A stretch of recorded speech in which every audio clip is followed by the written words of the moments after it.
मन चाऊ भया प्रभ आगम सुनिया। हर मंगल गाओ सखी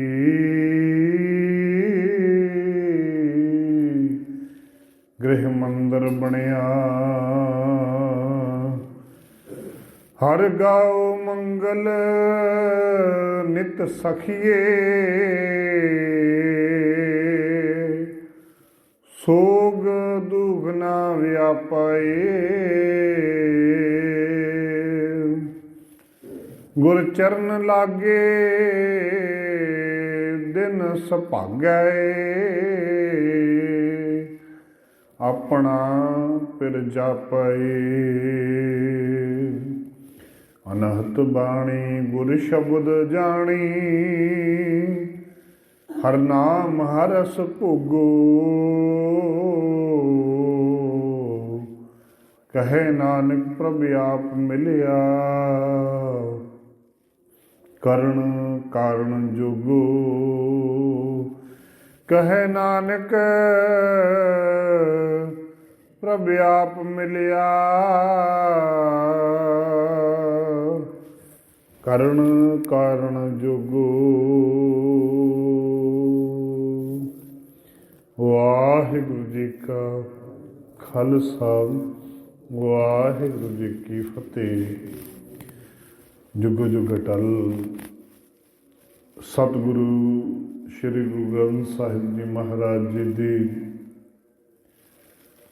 पावन पवित्र चरण शरण के अंदर जुड़ बैठे गुरसिख प्यार वालिओ वड्डियां भागां वाले हो।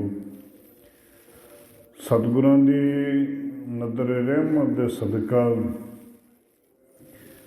जिंदगी दीआं अनमोलक घड़ियां नूं लेखे दे विच लाउण वास्ते सतगुरां दे दर दे उत्ते प्रवान करन दे वास्ते सतगुरां दे दर दे उत्ते अमृत वेले दे दीवानां दे अंदर जुड़ बैठ करके रब्बी बाणी तुरकी बाणी का जाप नितनेम के रूप के अंदर श्रवण कर रहे सो लड़ीवार चल रही धन धन साहिब श्री गुरु अमरदास जी महाराज जी के मुखारबिंद तो उचारण की हुई पावन पवित्र बाणी आनंद साहिब जी की व्याख्या के अंदर कल के दीवान के अंदर असी 33 पौड़ियां तक विचार कर चुके सां। अज 34वीं पौड़ी के उत्ते विचार करनी है। विचारां की सांझ पाउण तो पहला सतगुरां के चरनां कमलां दे विच नतमस्तक हुंदियां होइयां मन बिरतियां एकागर करदियां होइयां ध्यान सतगुरां के चरनां नाल जोड़दियां होइयां गुरफतेह प्रवान करना करो जी। वाहिगुरु जी का खालसा वाहिगुरु जी की फतेह। कल दियां पावन पवित्र बचनां दे अंदर गुरुदेव पातशाह ने सानू समझाउणा कीता सी कि ये जिहड़ा शरीर है इस शरीर दे विच जिहड़ी मुख तौर दे उत्ते शरीर नूं चलाएमान है वो है आत्मा। ते आत्मा परमात्मा दी अंश है परमात्मा दी जोत है। ये शरीरा मेरेया हर तुम्हें जोत रखी तां तू जग में आया। जोत तो होई ते तां साडा शरीर इस संसार दे उत्ते होंद दे विच आया। जोत दे करके जन्म तो लैके मरण तक वो जोत साडे विच रहिंदी है। असीं उहदे नाल चलाएमान रहिंदे हां। जिस दिन साडे विचों जोत निकल जाती है आत्मा निकल जाती है उस दिन असीं संसार नूं छड्ड दिंदे हां ते उस परमात्मा दे दर दे उत्ते जा प्रवान हुंदे हां। हुण गुरुदेव पातशाह ने जदों इस गल दा समझ आवेगी कि वाकई साडे विच परमात्मा है जदों जिसनूं ये गल की सोझी लग गई जिसनूं परमात्मा के दर्शन हो गए फिर उन्हां दी अवस्था की बनती है उहदे बारे विच अज दे पावन पवित्र बचनां दे अंदर जदों हिरदे घर दे विच परमात्मा ਦਿਖਾਈ ਦੇਵਣਾ ਸ਼ੁਰੂ ਹੋਏਗਾ। ਫਿਰ ਉਹਦੀ ਅਵਸਥਾ ਦੱਸਣਾ ਕੀਤੀ ਹੈ ਕਿ ਜਿਹਨੂੰ ਇਸ ਗੱਲ ਦਾ ਅਹਿਸਾਸ ਹੋ ਗਿਆ ਕਿ ਪਰਮਾਤਮਾ ਬਾਹਰ ਨਹੀਂ ਹੈ, ਪਰਮਾਤਮਾ ਹਿਰਦੇ ਘਰ ਦੇ ਵਿੱਚ ਹੈ, ਪਰਮਾਤਮਾ ਨੂੰ ਲੱਭਣ ਦੀ ਲੋੜ ਹੈ। ਪਰਮਾਤਮਾ ਜਿਸ ਦਿਨ ਸਾਨੂੰ ਨਜ਼ਰੀ ਪੈ ਗਿਆ, ਜਿਸ ਦਿਨ ਸਾਨੂੰ ਦਿਖਾਈ ਦੇਣਾ ਸ਼ੁਰੂ ਹੋ ਗਿਆ, ਫਿਰ ਉਸ ਦੀ ਗੱਲ ਸਾਹਿਬ ਸਮਝਾਉਣ ਲੱਗੇ। ਸਾਹਿਬ ਪਾਵਨ ਪਵਿੱਤਰ ਬਚਨ ਕਰਨ ਲੱਗੇ। ਮਨ ਚਾਉ ਭਇਆ ਪ੍ਰਭ ਆਗਮ ਸੁਣਿਆ, ਹਰ ਮੰਗਲ ਗਾਓ ਸਖੀ ਗ੍ਰਹਿ ਮੰਦਰ ਬਣਿਆ। ਮਨ ਚਾਉ ਭਇਆ, ਮਨ ਨੰਨੇ ਦੇ ਸਿਹਾਰੀ ਹੈ, ਭਾਵ ਕਿ ਮਨ ਦੇ ਵਿੱਚ ਚਾਉ ਪੈਦਾ ਹੁੰਦਾ ਹੈ। ਜਿਵੇਂ ਅੱਗੇ ਵੀ ਕਈ ਵਾਰੀ ਬੇਨਤੀ ਕੀਤੀਆਂ ਨੇ ਕਿ ਸਰੀਰ ਦੇ 4 ਹਿੱਸੇ ਨੇ। ਇੱਕ ਸਰੀਰ ਹੈ, ਦੂਸਰੀ ਆਤਮਾ ਹੈ, ਤੀਸਰਾ ਹਿਰਦਾ ਹੈ ਔਰ ਚੌਥਾ ਮਨ ਹੈ। ਸਰੀਰ ਦੀ ਗੱਲ ਅਸੀਂ ਕੀਤੀ ਹੈ, ਲੇਕਿਨ ਮਨ ਦੀ ਗੱਲ ਸਾਹਿਬ ਆਤਮਾ ਦੀ ਵੀ ਕੱਲ੍ਹ ਅਸੀਂ ਗੱਲ ਕਰ ਚੁੱਕੇ ਹਾਂ। ਹੁਣ ਅੱਜ ਸਾਹਿਬਾਂ ਨੇ ਮਨ ਦੀ ਗੱਲ ਕੀਤੀ ਹੈ। ਜਦੋਂ ਮਨ ਚਾਉ ਭਇਆ ਅਤੇ ਜਦੋਂ ਇਸ ਮਨ ਨੂੰ ਪਤਾ ਲੱਗ ਗਿਆ ਕਿ ਮੈਨੂੰ ਬਾਹਰ ਲੱਭਣ ਦੀ ਲੋੜ ਨਹੀਂ, ਗੁਰੂ ਘਰ ਦੇ ਵਿੱਚ ਹੈ, ਪਰਮਾਤਮਾ ਘਰ ਦੇ ਵਿੱਚ ਹੈ, ਬਾਹਰ ਵਾਰ ਜੰਗਲਾਂ ਦੇ ਵਿੱਚ ਭਟਕਣ ਦੇ ਨਾਲ ਕੁਝ ਪ੍ਰਾਪਤ ਨਹੀਂ ਹੋਣ ਵਾਲਾ। ਪਰਮਾਤਮਾ ਸਾਡੇ ਹਿਰਦੇ ਘਰਾਂ ਦੇ ਵਿੱਚ ਹੈ। ਤੇ ਜਦੋਂ ਹਿਰਦੇ ਘਰ ਦੀ ਮਨ ਚਾਉ ਭਇਆ, ਫਿਰ ਮਨ ਦੇ ਅੰਦਰ ਖੁਸ਼ੀ ਪੈਦਾ ਹੁੰਦੀ ਹੈ। ਪਰਮਾਤਮਾ ਦੇ ਪ੍ਰਤੀ ਮਿਲਾਪ ਦੇ ਲਈ ਮਨ ਦੇ ਅੰਦਰ ਖੁਸ਼ੀ ਪੈਦਾ ਹੁੰਦੀ ਹੈ ਕਿ ਮੈਂ ਹੁਣ ਪਰਮਾਤਮਾ ਨੂੰ ਮਿਲ ਸਕਦਾ ਹੈ। ਜਦੋਂ ਬਾਹਰੋਂ ਲੱਭਣ ਦੀ ਲੋੜ ਹੀ ਨਹੀਂ ਪੈਣੀ, ਹਿਰਦੇ ਘਰ ਦੇ ਵਿੱਚ ਪਰਮਾਤਮਾ ਬੈਠਾ ਹੈ, ਤੇ ਉਸ ਦੇ ਮਨ ਦੇ ਅੰਦਰ ਚਾਉ, ਮਿਲਾਪ ਲਈ ਚਾਉ ਪੈਦਾ ਹੋਵੇਗਾ। ਮਨ ਚਾਉ ਭਇਆ ਪ੍ਰਭ ਆਗਮ ਸੁਣਿਆ। ਪ੍ਰਭੂ ਪਰਮਾਤਮਾ ਦੇ ਆਗਮਨ, ਆਉਣ ਦੀ ਖੁਸ਼ੀ ਵਿੱਚ, ਜਿਸ ਦਿਨ ਪਰਮਾਤਮਾ ਹਿਰਦੇ ਘਰ ਦੇ ਵਿੱਚ ਪ੍ਰਗਟ ਹੋਣਾ, ਸਾਨੂੰ ਜਿਸ ਦਿਨ ਨਜ਼ਰੀ ਆਉਣਾ ਸ਼ੁਰੂ ਹੋਏਗਾ, ਤੇ ਮਨ ਦੇ ਅੰਦਰ ਖੁਸ਼ੀ ਜਿਹੜੀ ਹੈ ਨਾ, ਉਹ ਵੱਖਰੀ ਦਿਖਾਈ ਦੇਣੀ ਸ਼ੁਰੂ ਹੋਏਗੀ। ਫਿਰ ਉਸ ਦਿਨ ਘਟ ਮੈਂ ਹਰ ਜੂ ਬਸੈ ਸੰਤਨ ਕਹਿਓ ਪੁਕਾਰ। ਉਹ ਫਿਰ ਹਰੇਕ ਹਿਰਦੇ ਦੇ ਵਿੱਚ ਪਰਮਾਤਮਾ ਦਿਖਾਈ ਦੇਵਣਾ ਸ਼ੁਰੂ ਹੋ ਜਾਂਦਾ ਹੈ। ਹੁਣ ਸਾਡੇ ਮਨ ਦੇ ਅੰਦਰ ਆਵੇਗਾ ਕਿ ਇਹ ਕਿਵੇਂ ਹੋ ਸਕਦਾ ਹੈ ਕਿ ਹਰੇਕ ਹਿਰਦੇ ਦੇ ਵਿੱਚ ਕਿਵੇਂ ਪਰਮਾਤਮਾ ਦਿਖਾਈ ਦੇਵੇਗਾ। ਦੇਖੋ, ਗੁਰ ਇਤਿਹਾਸ, ਗੁਰਬਾਣੀ ਹਰੇਕ ਗੱਲ ਸਪਸ਼ਟ ਕੀਤੀ ਹੋਈ ਹੈ। ਭਾਈ ਕਨ੍ਹਈਆ ਜੀ ਦਾ ਇਤਿਹਾਸ ਆਪ ਜੀ ਨੇ ਸਾਰਿਆਂ ਨੇ ਸੁਣਿਆ ਹੋਵੇਗਾ ਲਗਭਗ। ਭਾਈ ਕਨ੍ਹਈਆ ਜੀ ਬਚਪਨ ਤੋਂ ਲੈ ਕੇ ਧੰਨ ਗੁਰੂ ਗੋਬਿੰਦ ਸਿੰਘ ਜੀ ਮਹਾਰਾਜ ਜੀ ਦੇ ਦਰ ਦੇ ਉੱਤੇ ਸੇਵਾ ਕਰਿਆ ਕਰਦੇ ਸਨ। ਅਵਸਥਾ ਇੰਨੀ ਉੱਚੀ ਹੋਈ ਕਿ ਉਹਨੂੰ ਹਰੇਕ ਹਿਰਦੇ ਦੇ ਵਿੱਚ, ਜੀਵਾਂ ਦੇ ਵਿੱਚ ਪ੍ਰਭੂ ਪਰਮਾਤਮਾ ਦੇ ਰੂਪ ਦੇ ਅੰਦਰ ਕਲਗੀਧਰ ਪਾਤਸ਼ਾਹ ਦੇ ਦਰਸ਼ਨ ਹੋਣੇ ਸ਼ੁਰੂ ਹੋਏ। ਇਤਿਹਾਸਕਾਰ ਲਿਖਦੇ ਨੇ ਕਿ ਜੰਗ ਦੇ ਮੈਦਾਨ ਦੇ ਵਿੱਚ ਮਸ਼ਕ ਦੇ ਨਾਲ ਪਾਣੀ ਪਿਆਉਂਦੇ ਨੇ। ਜੇਕਰ ਕੋਈ ਦੁਸ਼ਮਣ ਵੀ ਪਾਣੀ ਦੇ ਵਾਸਤੇ ਹੱਥ ਅੱਗੇ ਕਰਦਾ ਹੈ ਤੇ ਉਹਨੂੰ ਵੀ ਪਾਣੀ ਪਿਆਲਦੇ ਨੇ। ਤੇ ਜੇਕਰ ਕੋਈ ਗੁਰਸਿੱਖਾਂ ਦੇ ਵਿੱਚ ਗੁਰਸਿੱਖਾਂ ਨੂੰ ਪਾਣੀ ਪਿਆਲਣ ਵਾਸਤੇ ਉਹਨਾਂ ਦੀ ਸੇਵਾ ਲਾਈ ਗਈ ਸੀ, ਤੇ ਗੁਰਸਿੱਖਾਂ ਨੂੰ ਵੀ ਪਾਣੀ ਪਿਆਲਦੇ ਤੇ ਦੁਸ਼ਮਣਾਂ ਨੂੰ ਵੀ ਪਾਣੀ ਪਿਆਲੀ ਜਾਂਦੇ ਨੇ।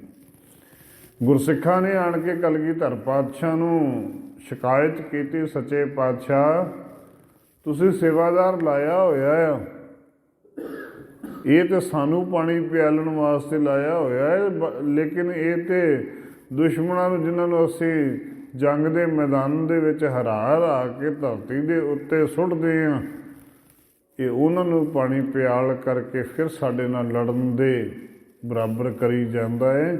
ਇਹਨੂੰ ਸਮਝਾਓ ਥੋੜ੍ਹਾ ਜਿਹਾ।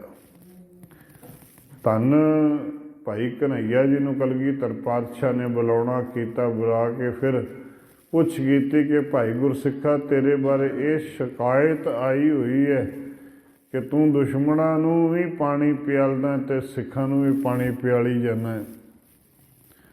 ਤੇ ਦੋਵੇਂ ਹੱਥ ਜੋੜ ਕੇ ਸਤਿਗੁਰਾਂ ਦੇ ਚਰਨਾਂ ਕਮਲਾਂ ਦੇ ਵਿੱਚ ਨਤਮਸਤਕ ਹੁੰਦਿਆਂ ਹੋਇਆਂ ਕਹਿਣ ਲੱਗੇ, ਸੱਚੇ ਪਾਤਸ਼ਾਹ, ਜਦੋਂ ਮੈਂ ਪਾਣੀ ਦੀ ਮਸ਼ਕ ਦੀ ਸੇਵਾ ਤੁਸੀਂ ਲਾਈ ਹੈ, ਜਦੋਂ ਜੰਗ ਦੇ ਮੈਦਾਨ ਦੇ ਅੰਦਰ ਕੋਈ ਹੱਥ ਅੱਡ ਕੇ ਪਾਣੀ ਮੰਗਦਾ ਹੈ, ਮੈਂ ਸੇਵਾ ਭਾਵਨਾ ਨਾਲ ਸੇਵਾ ਕਰਦਾ ਪਿਆ ਹਾਂ। ਮੈਨੂੰ ਹਰੇਕ ਦੇ ਵਿੱਚ ਕਲਗੀਆਂ ਵਾਲੇ ਪਾਤਸ਼ਾਹ ਤੁਹਾਡੇ ਦਰਸ਼ਨ ਹੁੰਦੇ ਨੇ, ਅਤੇ ਮੈਂ ਕਿਹਨੂੰ ਪਾਣੀ ਪਿਆਲਾਂ ਅਤੇ ਕਿਹਨੂੰ ਛੱਡਾਂ। ਜੇ ਜਿਹੜਾ ਵੀ ਹੱਥ ਕੱਢ ਕੇ ਮੇਰੇ ਕੋਲ ਪਾਣੀ ਮੰਗਦਾ, ਮੈਂ ਉਹਨੂੰ ਪਾਣੀ ਪਿਆਲ ਦਿੰਦਾ। ਅਤੇ ਸਤਿਗੁਰਾਂ ਨੇ ਨਾਲ ਮਲਮ ਪੱਟੀ ਵੀ ਦਿੱਤੀ। ਕਹਿਣ ਲੱਗੇ, ਜੇਕਰ ਤੈਨੂੰ ਕੋਈ ਦਿਖਦਾ ਹੈ ਤੇਰੇ ਕੋਲ ਇਲਾਜ ਹੋਣ ਵਾਲਾ, ਤੂੰ ਉਹਦੀ ਮਰਮ ਪੱਟੀ ਵੀ ਕਰੀ ਜਾ। ਕਹਿਣ ਤੋਂ ਭਾਵ ਕਿ ਜਦੋਂ ਜੀਵ ਦੀ ਅਵਸਥਾ ਉੱਚੀ ਹੁੰਦੀ ਹੈ, ਜਦੋਂ ਉਸ ਨੂੰ ਆਪਣਾ, ਪਹਿਲੀ ਗੱਲ ਹਿਰਦੇ ਘਰ ਦੇ ਵਿੱਚ ਆਪਣੇ ਆਪ ਨੂੰ ਪਰਮਾਤਮਾ ਦੇ ਦਰਸ਼ਨ ਕਰਨ ਦੀ ਗੱਲ, ਫਿਰ ਉਸ ਤੋਂ ਅਗਲੀ ਅਵਸਥਾ ਬਣਦੀ ਹੈ ਕਿ ਉਹਨੂੰ ਹਰੇਕ ਹਿਰਦੇ ਦੇ ਵਿੱਚ ਪਰਮਾਤਮਾ ਦਿਖਾਈ ਦੇਣਾ ਸ਼ੁਰੂ ਹੁੰਦਾ ਹੈ। ਜਦੋਂ ਹਰੇਕ ਹਿਰਦੇ ਦੇ ਵਿੱਚ ਪਰਮਾਤਮਾ ਦਿਖਾਈ ਦੇਣਾ ਸ਼ੁਰੂ ਹੁੰਦਾ ਹੈ, ਫਿਰ ਕੋਈ ਈਰਖਾ, ਨਿੰਦਿਆ, ਚੁਗਲੀ, ਦਵੈਸ਼ ਵਾਲੀਆਂ ਜਿਹੜੀਆਂ ਭਾਵਨਾਵਾਂ ਫਿਰ ਖਤਮ ਹੋ ਜਾਂਦੀਆਂ। ਕਿਉਂਕਿ ਹਰੇਕ ਹਿਰਦੇ ਦੇ ਵਿੱਚ ਪਰਮਾਤਮਾ ਜੋ ਦਿਖੇਗਾ, ਅਤੇ ਕਿਹਦੀ ਬੁਰਿਆਈ ਕਰਾਂਗੇ, ਕਿਹਦੀ ਨਿੰਦਿਆ ਕਰਾਂਗੇ, ਕਿਹਦੀ ਚੁਗਲੀ ਕਰਾਂਗੇ। ਗੱਲ ਤਾਂ ਉਦੋਂ ਹੋਊਗੀ ਨਾ, ਮਾੜਾ ਕਿਹਦਾ ਸੋਚਾਂਗੇ। ਜਦੋਂ ਹਰੇਕ ਹਿਰਦੇ ਦੇ ਵਿੱਚ ਹੀ ਪਰਮਾਤਮਾ ਬੈਠਾ ਅਤੇ ਅਸੀਂ ਮਾੜਾ ਕਿਹਦਾ ਕਰ ਹੀ ਨਹੀਂ ਸਕਦੇ। ਪਰਮਾਤਮਾ ਕਿਸੇ ਦਾ ਮਾੜਾ ਨਹੀਂ ਕਰਦਾ। ਪਰਮਾਤਮਾ ਨੇ ਹਰੇਕ ਜਿੰਨਾ ਕੁਝ ਜੀਵਨ ਦੇ ਵਿੱਚ ਲਿਖਿਆ, ਜਿਸ ਤਰੀਕੇ ਨਾਲ ਲਿਖਿਆ, ਉਹ ਮਿਲਣਾ ਹੀ ਮਿਲਣਾ ਹੈ।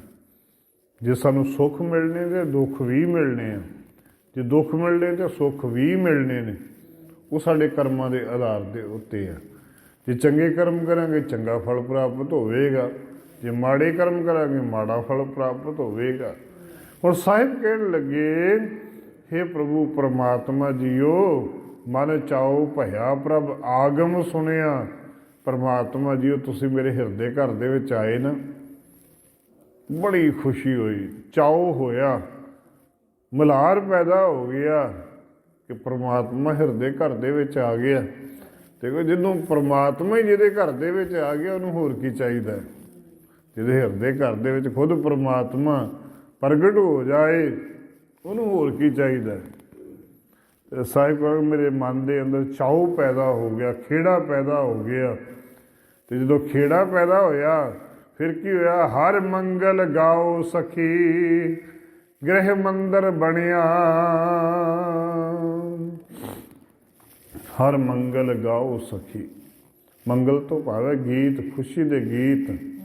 ਹਰ ਮੰਗਲ ਗਾਓ, ਹਿਰਦੇ ਦੇ ਵਿੱਚ ਖੁਸ਼ੀ ਦੇ ਗੀਤ ਗਾਓ।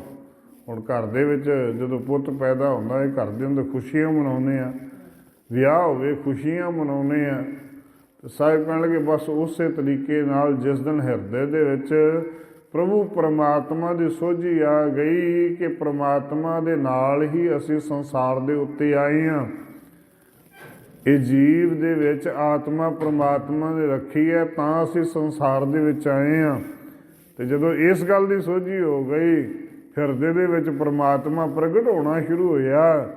ਹਰ ਮੰਗਲ ਗਾਓ ਸਖੀ। ਫਿਰ ਸਾਰੀਆਂ ਜਦੋਂ ਸੋਹਿਲੜਾ ਤੋਂ ਭਾਵ ਹੈ ਵਿਆਹ ਦੇ ਗੀਤ। ਵਿਆਹ ਤੋਂ ਪਹਿਲਾਂ ਜਿਵੇਂ ਗਾਉਣ ਬਿਠਾਉਣਾ ਕਰਦੇ ਆ ਨਾ, ਅਤੇ ਉਸ ਤੋਂ ਭਾਵ ਕੀ ਆ ਕਿ ਧੀ ਨੂੰ ਜਾਂ ਪੁੱਤ ਨੂੰ ਅਸੀਂ ਵਿਆਹੁਣਾ ਆ, ਅਤੇ ਉਹਦੇ ਲਈ ਖੁਸ਼ੀ ਦੇ ਗੀਤ ਗਾਉਣ ਰਹੇ ਹਾਂ। ਬਸ ਕਹਿਣ ਲੱਗੇ, ਜਦੋਂ ਪਰਮਾਤਮਾ ਨਾਲ ਮਿਲਾਪ ਕਰਨਾ, ਉਦੋਂ ਵੀ ਸੋਹਿਲੜੇ ਗਾਉਣੇ ਸ਼ੁਰੂ ਕਰੋ, ਗੀਤ ਗਾਉਣੇ ਸ਼ੁਰੂ ਕਰੋ। ਗੀਤ ਕਿਹੜੇ? ਪਰਮਾਤਮਾ ਦੇ ਨਾਮ ਦੇ, ਪਰਮਾਤਮਾ ਦੇ ਮਿਲਾਪ ਦੇ, ਆਨੰਦ ਦੇ। ਅਤੇ ਸਾਹਿਬ ਕਹਿੰਦੇ, ਹਰ ਮੰਗਲ ਗਾਓ। ਮੰਗਲ ਤੋਂ ਭਾਵ ਖੁਸ਼ੀ ਦੇ ਗੀਤ, ਗਾਓ ਤੋਂ ਭਾਵੇਂ ਗਾਉਣੇ। ਗੁਰਬਾਣੀ ਗਾਉਣ ਦਾ ਸਾਹਿਬਾਂ ਨੇ ਦੇਖੋ 31 ਰਾਗਾਂ ਦੇ ਵਿੱਚ ਸ਼ਬਦ ਗਾਇਨ ਕੀਤੇ ਹੋਏ ਨੇ। ਬੇਸ਼ੱਕ ਅੱਜ ਅਸੀਂ ਉਹ ਚੀਜ਼ਾਂ ਗਾਇਨ ਤੋਂ ਅਸੀਂ ਅਲੱਗ ਹੋ ਗਏ ਹਾਂ। ਕੇਵਲ ਅਤੇ ਕੇਵਲ ਜੇਕਰ ਰਾਗੀ ਵੀ ਨੇ ਅਸਲ 'ਚੋਂ ਰਾਗੀ ਨਹੀਂ ਬਲਕਿ ਕੀਰਤਨੀ ਰਹਿ ਚੁੱਕੇ ਨੇ। ਰਾਗੀ ਤੋਂ ਭਾਵੇਂ ਰਾਗਾਂ ਦੇ ਵਿੱਚ ਗਾਉਣ ਵਾਲੇ, ਰਾਗਾਂ ਦੇ ਵਿੱਚ ਕੀਰਤਨ ਕਰਨ ਵਾਲੇ। ਗੁਰਦੇਵ ਪਾਤਸ਼ਾਹ ਨੇ ਨਿਰਧਾਰਤ ਰਾਗ ਦਿੱਤੇ ਨੇ ਤੇ ਸਾਹਿਬ ਕਹਿਣਗੇ ਜਦੋਂ ਰਾਗਾਂ ਦੇ ਵਿੱਚ ਗੀਤ ਨੂੰ, ਸ਼ਬਦਾਂ ਨੂੰ ਗਾਉਣਾ ਸ਼ੁਰੂ ਕਰਾਂਗੇ ਤੇ ਜਦੋਂ ਸ਼ਬਦਾਂ ਨੂੰ ਜਦੋਂ ਰਾਗਾਂ ਦੇ ਵਿੱਚ ਗਾਇਆ, ਫਿਰ ਕੀ ਹੋਇਆ? ਹਰ ਮੰਗਲ ਗਾਓ ਸਖੀ ਗ੍ਰਹਿ ਮੰਦਰ ਬਣਿਆ। ਹੁਣ ਗ੍ਰਹਿ ਕਿਹੜਾ ਹੈ? ਹਿਰਦਾ। ਆ ਸਰੀਰ ਜਿਹੜਾ ਇਹ ਗ੍ਰਹਿ ਆ, ਘਰ ਆ। ਗੁਰਬਾਣੀ ਦੇ ਵਿੱਚ ਘਰ ਸਰੀਰ ਨੂੰ ਆਖਿਆ ਆ, ਕਿਲ੍ਹਾ ਵੀ ਸਰੀਰ ਨੂੰ ਆਖਿਆ ਆ, ਹਰਮੰਦਰ ਵੀ ਸਰੀਰ ਨੂੰ ਆਖਿਆ। ਹਰਮੰਦਰ ਇਹ ਸਰੀਰ ਹੈ, ਹਰਮੰਦਰ ਵੀ ਇਹ ਸਰੀਰ ਨੂੰ ਆਖਿਆ ਹੈ। ਸਾਡਾ ਸਰੀਰ ਜਿਹਦੇ ਵਿੱਚ ਪਰਮਾਤਮਾ ਹੈ, ਉਸ ਤੋਂ ਵੱਡਾ ਹਰਮੰਦਰ ਕਿਹੜਾ ਹੋ ਸਕਦਾ ਹੈ? ਉਸ ਤੋਂ ਵੱਡਾ ਗੁਰੂ ਦਾ ਦਰ ਕਿਹੜਾ ਹੋ ਸਕਦਾ ਹੈ? ਘਰ ਕਿਹੜਾ ਹੋ ਸਕਦਾ ਹੈ ਜਿਹਦੇ ਵਿੱਚ ਪ੍ਰਭੂ ਪਰਮਾਤਮਾ ਆਪ ਬੈਠਾ ਹੋਵੇ? ਤੇ ਸਾਹਿਬ ਆਖਣ ਲੱਗੇ ਗ੍ਰਹਿ ਮੰਦਰ ਬਣਿਆ। ਜਿਹੜਾ ਸਾਡਾ ਸਰੀਰ ਰੂਪੀ ਘਰ ਹੈ ਨਾ, ਇਹ ਮੰਦਰ ਬਣ ਜਾਂਦਾ ਹੈ। ਮੰਦਰ ਅਸੀਂ ਆਖ ਦਿੰਦੇ ਹਾਂ ਪਵਿੱਤਰ ਜਗ੍ਹਾ। ਮੰਦਰ ਆਮ ਤੌਰ ਦੇ ਉੱਤੇ ਅਸੀਂ ਕੋਸ਼ਾਂ ਦੇ ਅਨੁਸਾਰ ਜਿਸ ਜਗ੍ਹਾ ਦੇ ਉੱਤੇ ਮੂਰਤੀ ਦੀ ਪੂਜਾ ਹੁੰਦੀ ਹੋਵੇ, ਜਾਂ ਹਿੰਦੂ ਧਰਮ ਦੇ ਅਨੁਸਾਰ ਜਿਸ ਜਗ੍ਹਾ ਦੇ ਉੱਤੇ ਉਹ ਪੂਜਾ ਕਰਦੇ ਨੇ, ਉਸ ਨੂੰ ਮੰਦਰ ਆਖ ਦਿੰਦੇ ਹਾਂ। ਲੇਕਿਨ ਸਾਹਿਬ ਕਹਿਣ ਲੱਗੇ ਪਰਮਾਤਮਾ ਦੇ ਦਰ ਨੂੰ ਮੰਦਰ ਆਖਿਆ ਜਾਂਦਾ ਹੈ ਜਦੋਂ ਹਿਰਦੇ ਦੇ ਅੰਦਰ ਪਰਮਾਤਮਾ ਪ੍ਰਗਟ ਹੋ ਗਿਆ, ਪਰਮਾਤਮਾ ਦੇ ਦਰਸ਼ਨ ਹੋਣੇ ਸ਼ੁਰੂ ਹੋ ਗਏ, ਤੇ ਇਹ ਜਿਹੜਾ ਸਰੀਰ ਰੂਪੀ ਘਰ ਹੈ ਨਾ, ਇਹ ਮੰਦਰ ਬਣ ਜਾਊਗਾ, ਪੂਜਨੀਕ ਬਣ ਜਾਊਗਾ। ਇਹ ਜਿਹੜਾ ਸਰੀਰ ਹੈ ਪੂਜਨੀਕ ਉਸ ਦਿਨ ਬਣਨਾ ਜਦੋਂ ਪਰਮਾਤਮਾ ਹਿਰਦੇ ਦੇ ਵਿੱਚ ਪ੍ਰਗਟ ਹੋ ਗਿਆ। ਪਰਮਾਤਮਾ ਹਿਰਦਿਆਂ ਦੇ ਵਿੱਚ ਹੀ ਹੈ, ਸਾਰਿਆਂ ਦੇ ਜੀਵਨ ਦੇ ਵਿੱਚ ਹੀ, ਹਰੇਕ ਦੇ ਜੀਵਨ ਦੇ ਵਿੱਚ ਪਰਮਾਤਮਾ ਹੈ। ਇਹ ਅਟਲ ਸੱਚਾਈ ਹੈ, ਹੈਗਾ ਹੈ ਪਰਮਾਤਮਾ। ਲੇਕਿਨ ਜਿਸ ਦਿਨ ਉਹ ਪਰਮਾਤਮਾ ਪ੍ਰਗਟ ਹੋਇਆ, ਉਸ ਦਿਨ ਇਹ ਸਰੀਰ ਨਹੀਂ ਰਹਿ ਜਾਊਗਾ, ਉਹ ਮੰਦਰ ਬਣ ਜਾਊਗਾ। ਹੁਣ ਦੇਖੋ ਜਿੰਨੇ ਵੀ ਮਹਾਂਪੁਰਖ ਹੋਏ ਨੇ, ਜਿੰਨੇ ਗੁਰੂ ਸਾਹਿਬਾਨ ਹੋਏ ਨੇ, ਭਗਤ ਸਾਹਿਬਾਨ ਹੋਏ ਨੇ, ਉਹਨਾਂ ਦਾ ਅਸੀਂ ਸਰੀਰ ਕਰਕੇ ਪੂਜਦੇ ਹਾਂ ਨਾ। ਉਹਨਾਂ ਨੂੰ ਅਸੀਂ ਆਮ ਤੌਰ ਦੇ ਉੱਤੇ ਗੁਰੂ ਨਾਨਕ ਸਾਹਿਬ ਨੂੰ, ਗੁਰੂ ਗੋਬਿੰਦ ਸਿੰਘ ਜੀ ਨੂੰ, ਭਗਤ ਸਾਹਿਬਾਨਾਂ ਨੂੰ।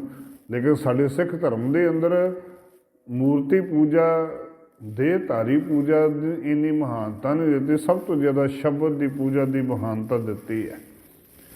ਤੇ ਸਾਹਿਬਾਂ ਨੂੰ ਅਸੀਂ ਯਾਦ ਜਿਹੜਾ ਕਰਦੇ ਹਾਂ, ਗੁਰੂ ਸਾਹਿਬਾਨਾਂ ਨੂੰ, ਭਗਤ ਸਾਹਿਬਾਨਾਂ ਨੂੰ, ਉਹਨਾਂ ਨੇ ਸਰੀਰਾਂ ਦੇ ਵਿੱਚ ਆਣ ਕੇ ਪਰਮਾਤਮਾ ਦੀ ਕਮਾਈ ਕੀਤੀ ਹੈ, ਤਾਂ ਕਰਕੇ ਅਸੀਂ ਉਹਨਾਂ ਨੂੰ ਪੂਜਨੀਕ ਕਰਕੇ ਮੰਨਦੇ ਹਾਂ ਨਾ।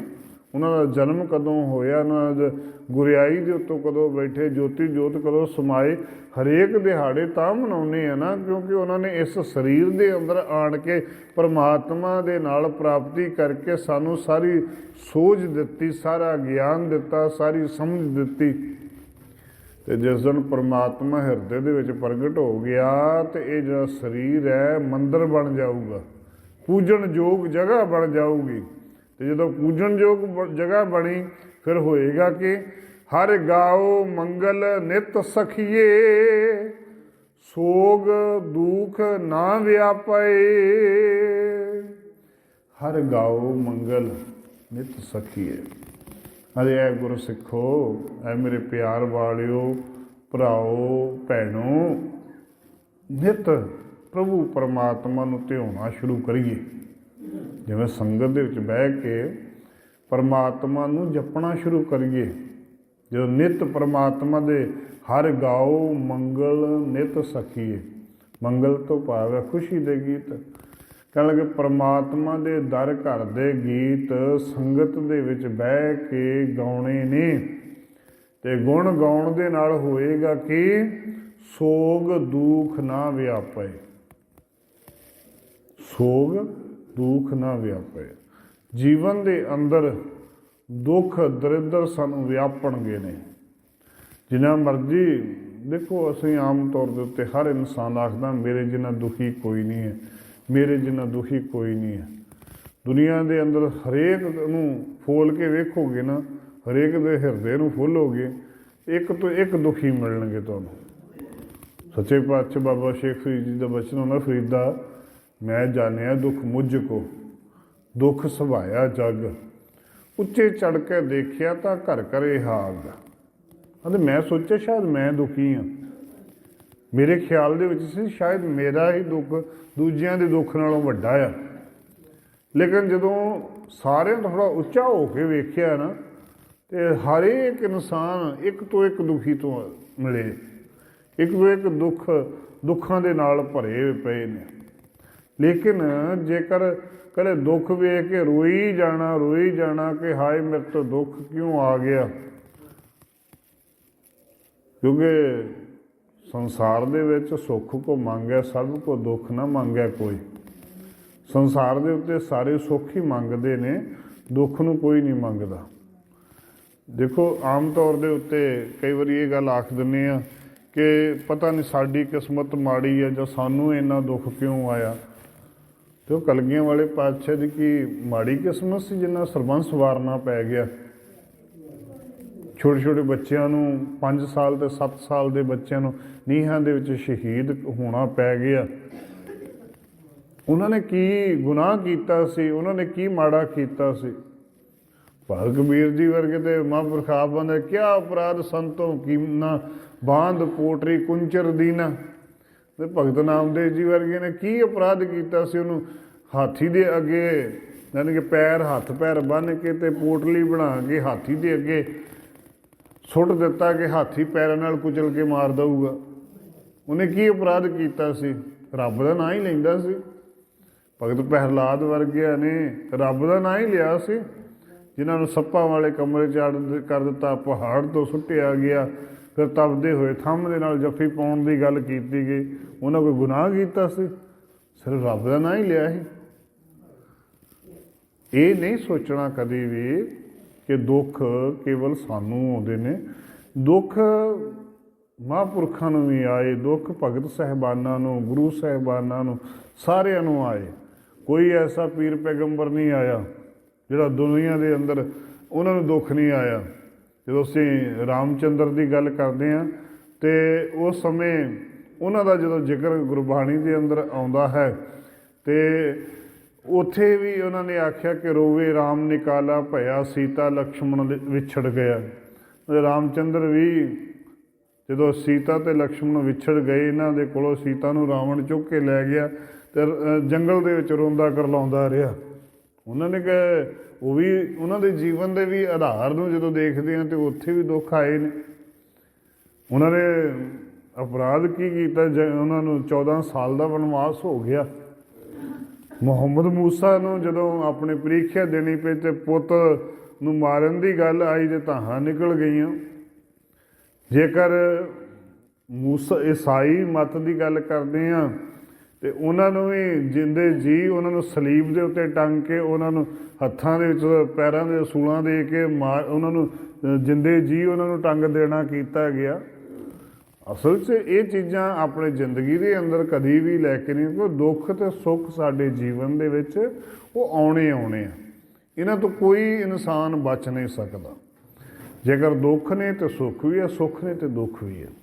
ਅਤੇ ਸਾਹਿਬ ਕਹਿਣ ਲੱਗੇ ਜਦੋਂ ਪ੍ਰਭੂ ਪਰਮਾਤਮਾ ਦਾ ਨਾਮ ਲਵਾਂਗੇ, ਫਿਰ ਉਸ ਦੀ ਗੱਲ ਕਰਦੇ ਹੋਇਆਂ ਧੰਨ ਗੁਰੂ ਤੇਗ ਬਹਾਦਰ ਜੀ ਨੇ ਬੜੇ ਵਧੀਆ ਤਰੀਕੇ ਨਾਲ ਸਪਸ਼ਟ ਕੀਤਾ ਹੈ, ਜੋ ਨਰ ਦੁੱਖ ਮੈਂ ਦੁੱਖ ਨਹੀਂ ਮਾਨੈ, ਸੁਖ ਸਨੇਹੋ ਅਰ ਭੈ ਨਹੀਂ ਜਾਂਕੈ, ਕੰਚਨ ਮਾਟੀ ਮਾਨੈ। ਅਤੇ ਜਿਹੜਾ ਇਨਸਾਨ ਦੁੱਖਾਂ ਦੇ ਵਿੱਚ ਦੁਖੀ ਨਹੀਂ ਹੁੰਦਾ, ਸੁੱਖਾਂ ਦੇ ਵਿੱਚ ਸੁਖੀ ਨਹੀਂ ਹੁੰਦਾ, ਉਹ ਸੋਨਾ ਅਤੇ ਮਿੱਟੀ ਨੂੰ ਇੱਕ ਬਰਾਬਰ ਜਾਣਦੇ। ਅਸਲ ਦੇ ਵਿੱਚ ਉਹ ਪਰਮਾਤਮਾ ਦੇ ਨਾਲ ਮਿਲਿਆ ਹੋਇਆ ਹੈ। ਜੇ ਉਹਦੇ ਉੱਤੇ ਦੁੱਖ ਆ ਜਾਂਦੇ ਤਾਂ ਉਹ ਲੋਕਾਂ ਨੂੰ ਰੋ ਰੋ ਕੇ ਨਹੀਂ ਦੱਸਦਾ, ਜੇ ਸੁੱਖ ਆਉਂਦੇ ਤਾਂ ਵੀ ਲੋਕਾਂ ਦੇ ਅੱਗੇ ਜਾ ਕੇ ਲਲਕਾਰੇ ਮਾਰ ਕੇ ਨਹੀਂ ਦੱਸਦਾ ਕਿ ਮੈਨੂੰ ਬੜਾ ਸੁੱਖ ਹੈ। ਉਹ ਦੋਹਾਂ ਅਵਸਥਾ ਦੇ ਵਿੱਚ ਇੱਕੋ ਜਿਹਾ ਰਹਿੰਦਾ ਹੈ। ਅਤੇ ਸਾਹਿਬ ਉਸ ਦੀ ਗੱਲ ਕਰਦੇ ਨੇ, ਸੋਗ ਦੁੱਖ ਨਾ ਵਿਆਪੇ। ਦੁੱਖ ਅਤੇ ਸੁੱਖ ਉਹਨਾਂ ਨੂੰ ਵਿਆਪਦੇ ਨੇ।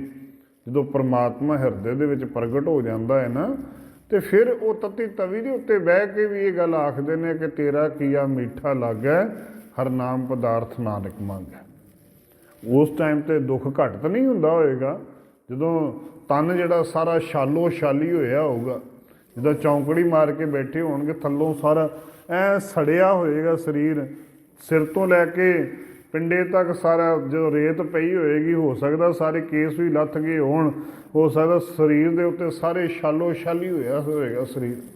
ਉਦੋਂ ਉਹਨਾਂ ਨੂੰ ਕੋਈ ਦੁੱਖ ਸਰੀਰ ਕਰਕੇ ਕੋਈ ਘੱਟ ਤਾਂ ਨਹੀਂ ਹੋਏਗਾ, ਲੇਕਿਨ ਉਹਨਾਂ ਨੇ ਪਰਮਾਤਮਾ ਦੇ ਨਾਲ ਜੁੜੇ ਰਹੇ। ਦੁੱਖਾਂ ਦੇ ਵਿੱਚ ਇਹ ਨਹੀਂ ਕਿ ਲੋਕਾਂ ਨੂੰ ਦੱਸ ਕੇ ਉੱਚੀ ਰੋ ਰੋ ਕੇ ਆਖਣਾ ਮੈਨੂੰ ਬੜਾ ਦੁੱਖ ਹੈ। ਸਭ ਸੋਗ ਦੁੱਖ ਨਾ ਵਿਆਪੇ, ਗੁਰ ਚਰਨ ਲਾਗੇ ਦਿਨ ਸੁਭਾਗੇ, ਆਪਣਾ ਪਿਰ ਜਾਪੇ। ਗੁਰ ਚਰਨ ਲਾਗੇ, ਗੁਰੂ ਦੇ ਚਰਨਾਂ ਦੇ ਨਾਲ ਚਿੱਤ ਲੱਗ ਜਾਂਦਾ। ਜਦੋਂ ਪਰਮਾਤਮਾ ਜੇਕਰ ਦੁੱਖ ਦੇ ਵਿੱਚ ਵੀ ਪਰਮਾਤਮਾ ਨੂੰ ਧਿਆਉਂਦਾ, ਸੁੱਖ ਦੇ ਵਿੱਚ ਵੀ ਪਰਮਾਤਮਾ ਨੂੰ ਜੀਵ ਧਿਆਉਂਦਾ ਆ, ਫਿਰ ਕੀ ਹੁੰਦਾ? ਗੁਰ ਚਰਨ ਲਾਗੇ, ਗੁਰੂ ਦੇ ਚਰਨਾਂ ਦੇ ਨਾਲ ਚਿੱਤ ਜੋੜਦਾ ਹੈ। ਜਦੋਂ ਦੁੱਖ ਆਇਆ ਫਿਰ ਵੀ ਗੁਰਬਾਣੀ ਪੜ੍ਹਦੇ। ਹੁਣ ਜਦੋਂ ਅਸੀਂ ਇਤਿਹਾਸ ਨੂੰ ਝਾਤੀ ਮਾਰਦੇ ਹਾਂ, ਅਤੇ ਜਦੋਂ ਭਾਈ ਮਤੀ ਦਾਸ ਜੀ ਨੂੰ ਆਰੇ ਦੇ ਨਾਲ ਚੀਰਿਆ ਗਿਆ, ਅਤੇ ਅਸੀਂ ਇਤਿਹਾਸ ਦੇ ਵਿੱਚ ਜਦੋਂ ਜ਼ਿਕਰ ਪੜ੍ਹਦੇ ਹਾਂ ਤਾਂ ਉੱਥੇ ਇਹ ਗੱਲ ਆਉਂਦੀ ਹੈ ਕਿ ਜਦੋਂ ਆਰੇ ਦੇ ਨਾਲ ਸਿਰ ਦੇ ਉੱਤੇ ਆਰਾ ਰੱਖਿਆ ਸੀ ਅਤੇ ਜਪਜੀ ਸਾਹਿਬ ਦਾ ਪਾਠ ਕੀਤਾ, ਸ਼ੁਰੂ ਕੀਤਾ। ਹੌਲੀ ਹੌਲੀ ਜਦੋਂ ਆਰਾ ਫੇਰਦਿਆਂ ਫੇਰਦੇ ਜਦੋਂ ਅਖੀਰ ਜਦੋਂ ਇੱਕ ਧੜ ਡਿੱਗਿਆ, ਉਦੋਂ ਜਿੰਨੀ ਨਾਮ ਧਿਆਇਆ ਗਏ ਮਸ਼ੱਕਤ ਕਾਲ, ਜਦੋਂ ਦੂਜਾ ਧੜ ਦੂਜੇ ਪਾਸਿਓਂ ਡਿੱਗਿਆ, ਨਾਨਕ ਤੇ ਮੁਖ ਉਜਲੇ ਕੀਤੀ ਛੁੱਟੀ ਨਾਲ। ਕਿਉਂ? ਉਹਨਾਂ ਨੇ ਦੁੱਖ ਦੇ ਵੇਲੇ ਵੀ ਪਰਮਾਤਮਾ ਨੂੰ ਧਿਆਇਆ। ਗੁਰ ਚਰਨ ਲਾਗੇ ਦਿਨ ਸੁਭਾਗੇ, ਆਪਣਾ ਪਿਰ ਜਾਪੇ। ਦੁੱਖ ਦੇ ਵਿੱਚ ਵੀ ਪਰਮਾਤਮਾ ਨੂੰ ਧਿਆਇਆ, ਪਰਮਾਤਮਾ ਨੂੰ ਯਾਦ ਕੀਤਾ। ਅਤੇ ਜਦੋਂ ਪਰਮਾਤਮਾ ਨੂੰ ਯਾਦ ਕੀਤਾ ਫਿਰ ਕੀ ਹੁੰਦਾ ਹੈ? ਅਨਹਤ ਬਾਣੀ ਗੁਰ ਸ਼ਬਦ ਜਾਣੀ, ਹਰ ਨਾਮ ਹਰ ਰਸ ਭੋਗੋ। ਅਨਹਤ ਬਾਣੀ ਅਤੇ ਫਿਰ ਪਰਮਾਤਮਾ ਦੀ ਜਿਨ੍ਹਾਂ ਨੇ ਉਸ ਸਮੇਂ ਵੀ ਦੁੱਖ ਸਮੇਂ ਵੀ ਅਨਹਤ ਬਾਣੀ ਧਿਆਈ ਹੋਏਗੀ, ਇੱਕ ਰਸ ਬਾਣੀ ਧਿਆਈ ਹੋਏਗੀ। ਦੁੱਖ ਦੇ ਵਿੱਚ ਵੀ ਪਰਮਾਤਮਾ ਨੂੰ ਸਿਮਰਿਆ ਹੋਵੇਗਾ, ਸੁੱਖ ਦੇ ਵਿੱਚ ਵੀ ਪਰਮਾਤਮਾ ਨੂੰ ਸਿਮਰਿਆ ਹੋਵੇਗਾ। ਅਤੇ ਹੋਏਗਾ ਕਿ ਅਨਹਤ ਬਾਣੀ ਗੁਰ ਸ਼ਬਦ ਜਾਣੀ, ਗੁਰੂ ਦੇ ਸ਼ਬਦ ਦੇ ਦੁਆਰਾ ਜਾਣ ਲਈ, ਗੱਲ ਸਮਝ ਲਈ। ਹਰ ਨਾਮ ਹਰ ਰਸ ਭੋਗੋ, ਅਤੇ ਪਰਮਾਤਮਾ ਦਾ ਜਿਹੜਾ ਨਾਮ ਰਸ ਹੈ ਨਾ, ਉਹਨੂੰ ਭੋਗਣਾ ਸ਼ੁਰੂ ਕੀਤਾ। ਭੋਗਣਾ ਤੋਂ ਭਾਵ ਗ੍ਰਹਿਣ ਕਰਨਾ ਸ਼ੁਰੂ ਕੀਤਾ। ਜਿਵੇਂ ਅਸੀਂ ਭੋਜਨ ਛਕਦੇ ਹਾਂ, ਪਰਮਾਤਮਾ ਦੇ ਨਾਮ ਨੂੰ ਵੀ ਛਕਣਾ ਜੀਵਨ ਦੇ ਵਿੱਚ। ਜੇ ਕੋ ਖਾਵੇ ਜੇ ਕੋ ਪੁੰਚੈ ਤਿਸਕਾ ਹੋਏ ਉਧਾਰੋ, ਉਸ ਭੋਗਣ ਦੀ ਗੱਲ ਹੈ। ਅਸੀਂ ਕੱਪੜੇ ਪਹਿਨਦੇ ਹਾਂ, ਦਸਤਾਰਾਂ ਬੰਨ੍ਹਦੇ ਹਾਂ, ਉਹ ਭੋਗਣਾ ਆ। ਕੋਈ ਵੀ ਚੀਜ਼ ਅਸੀਂ ਜੀਵਨ ਦੇ ਅੰਦਰ ਪਹਿਨ ਰਹੇ ਹਾਂ, ਕਰ ਰਹੇ ਹਾਂ, ਉਹ ਅਸੀਂ ਭੋਗ ਰਹੇ ਹਾਂ। ਜਿਵੇਂ ਅਸੀਂ ਭੋਜਨ ਛਕ ਰਹੇ ਹਾਂ, ਉਹ ਭੋਗ ਰਹੇ ਹਾਂ। ਉਸੇ ਤਰੀਕੇ ਦੇ ਨਾਲ ਨਾਮ ਨੂੰ ਵੀ ਭੋਗਣਾ ਆ। ਅਤੇ ਸਾਹਿਬ ਹਰ ਨਾਮ ਹਰ ਰਸ ਭੋਗੋ। ਜਦੋਂ ਪਰਮਾਤਮਾ ਨੂੰ ਆਪਣੇ ਜੀਵਨ ਦੇ ਅੰਦਰ ਬਾਣੀ ਪੜ੍ਹਨੀ ਸ਼ੁਰੂ ਕਰ ਦਿੱਤੀ, ਬਾਣੀ ਸੁਣਨੀ ਸ਼ੁਰੂ ਕਰ ਦਿੱਤੀ, ਉਹ ਭੋਗਣੀ ਸ਼ੁਰੂ ਕਰ ਦਿੰਦੇ ਹਾਂ। ਹਰ ਨਾਮ ਹਰ ਰਸ ਭੋਗੋ, ਕਹੇ ਨਾਨਕ ਪ੍ਰਭ ਆਪ ਮਿਲਿਆ, ਕਰਨ ਕਾਰਨ ਜੋਗੋ। ਜਦੋਂ ਪ੍ਰਭੂ ਪਰਮਾਤਮਾ ਦਾ ਨਾਨਕ ਨਾਮ ਦੀ ਮੋਹਰ ਲਾਉਂਦਿਆਂ ਹੋਇਆਂ ਧੰਨ ਗੁਰੂ ਅਮਰਦਾਸ ਜੀ ਮਹਾਰਾਜ ਜੀ ਕਹਿਣ ਲੱਗੇ, ਜਦੋਂ ਪ੍ਰਭੂ ਪਰਮਾਤਮਾ ਆਪ ਮਿਲ ਗਿਆ ਨਾ ਹਿਰਦੇ ਘਰ ਦੇ ਵਿੱਚ, ਹਿਰਦਾ ਜਦੋਂ ਮੰਦਰ ਬਣ ਗਿਆ, ਅਤੇ ਫਿਰ ਪਰਮਾਤਮਾ ਆਪਣੇ ਆਪ ਸਾਰੇ ਕਾਜ ਕਰਨੇ ਅਤੇ ਕਰਾਉਣੇ ਸ਼ੁਰੂ ਕਰਵਾ ਦੇਵੇਗਾ। ਫਿਰ ਤੂੰ ਸੁੱਖਾਂ ਦੁੱਖਾਂ ਤੋਂ ਉੱਪਰ ਉੱਠ ਜਾਵੇਗਾ, ਫਿਰ ਤੇਰੀ ਅਵਸਥਾ ਉੱਚੀ ਹੋ ਜਾਊਗੀ। ਫਿਰ ਤੂੰ ਇਹਨਾਂ ਸੰਸਾਰਿਕ ਦੇ ਕਰਮਾਂ ਵਿਹਾਰਾਂ ਦੇ ਵਿੱਚੋਂ ਉੱਠ ਕੇ ਪਰਮਾਤਮਾ ਦੇ ਚਰਨਾਂ ਦੇ ਨਾਲ ਜੁੜ ਜਾਏਗਾ। ਜਦੋਂ ਪਰਮਾਤਮਾ ਦੇ ਨਾਲ ਜੁੜਨਾ ਸ਼ੁਰੂ ਹੋਇਆ, ਅਤੇ ਜਦੋਂ ਇਹ ਸਰੀਰ ਫਿਰ ਪ੍ਰਵਾਨ ਹੋਣਾ ਆ, ਅਤੇ ਪ੍ਰਵਾਨ ਹੋਣ ਵਾਸਤੇ ਗੁਰਦੇਵ ਪਾਤਸ਼ਾਹ ਨੇ ਅਗਲੀ ਪੌੜੀ ਦੇ ਵਿੱਚ ਸਾਨੂੰ ਸਮਝਾਉਣਾ ਕੀਤਾ ਹੈ। ਇਹ ਸਰੀਰਾ ਮੇਰਿਆ ਇਸ ਜਗ ਮੈਂ ਆਏ ਕਿਆ ਤੁਧ ਕਰਮ ਕਮਾਇਆ। ਕਿਹੜੇ ਕਰਮ ਇਸ ਸੰਸਾਰ ਦੇ ਵਿੱਚ ਆਣ ਕੇ ਕਰਨੇ ਨੇ? ਸੱਚੇ ਪਾਤਸ਼ਾਹ ਦੇ ਕੱਲ੍ਹ ਨੂੰ ਬਚਨਾਂ 'ਤੇ ਵਿਚਾਰ ਕੀਤੀ ਜਾਵੇਗੀ। ਸਾਹਿਬ ਰਹਿਮਤ ਕਰਨ, ਕਹੇ ਹੋਏ ਸੁਣੇ ਹੋਏ ਬੋਲ ਹਿਰਦਿਆਂ ਦੇ ਅੰਦਰ ਵਸ ਜਾਵਣ। ਗੁਰਬਾਣੀ ਗੁਰ ਇਤਿਹਾਸ ਦੀਆਂ ਵਿਚਾਰਾਂ ਕਰਦਿਆਂ ਬੇਅੰਤ ਭੁੱਲਾਂ ਹੁੰਦੀਆਂ ਨੇ, ਗੁਰੂ ਤੇ ਸੰਗਤ ਬਖਸ਼ਣ ਯੋਗ ਹੈ। ਭੁੱਲ ਚੁੱਕ ਦੀ ਖਿਮਾ। ਵਾਹਿਗੁਰੂ ਜੀ ਕਾ ਖਾਲਸਾ, ਵਾਹਿਗੁਰੂ ਜੀ ਕੀ ਫਤਿਹ।